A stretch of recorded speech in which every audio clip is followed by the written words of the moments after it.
શ્રી કૃષ્ણ બધાને। તો આપણે આજે બનાવીશું બાજરીના લોટમાંથી બનતો એક હેલ્ધી નાસ્તો બનાવીશું। તો બાજરીનો લોટ પહેલાં લેવાનો, ચોખાનો 1 ચમચી લોટ છે, લસણ છે, મરચાં છે, ગોળનું પાણી છે, દહીં છે, આ બધું મિક્સ કરી દેવાનું છે। મિક્સ કર્યા પછી આપણે બેટર બનાવવાનું છે, રૂટિંગ મસાલા કર્યા છે અને થોડાક વેજીટેબલ નાખવાના છે। વેજીટેબલમાં બધું કોબી, ગાજર બધું છીણી નાખવાનું છે અને આ રીતે ફ્રૂટ સલાડ નાખવાનો છે। ફ્રૂટ સલાડને એક્ટિવ કરવા માટે થોડુંક મેં લીંબુ નાખ્યું છે અને આ રીતે સરસ બેટર બનાવી દેવાનું છે। અને ત્યાર પછી આપણે હવે 2 ચમચી તેલ લેવાનું છે। તેલમાં થોડાક તલ તતડાવવાના છે।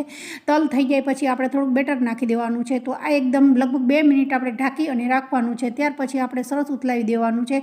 તો મેં 2 રીતે બનાવ્યું છે, એક કડાઈમાં બી બનાવ્યું છે અને એક તાવડીમાં બી બનાવ્યું છે। તો તાવડીમાં એ જ રીતે આપણે બેટરને નાખી દેવાનું છે અને સરસ સ્પ્રેડ કરી દેવાનું છે અને ઉપરથી તલ નાખવાના છે। તલ થઈ જાય પછી 2 મિનિટ આ રીતે થોડુંક રાખવાનું છે। તો સરસ આપણું આ નાસ્તો તૈયાર થઈ ગયો છે।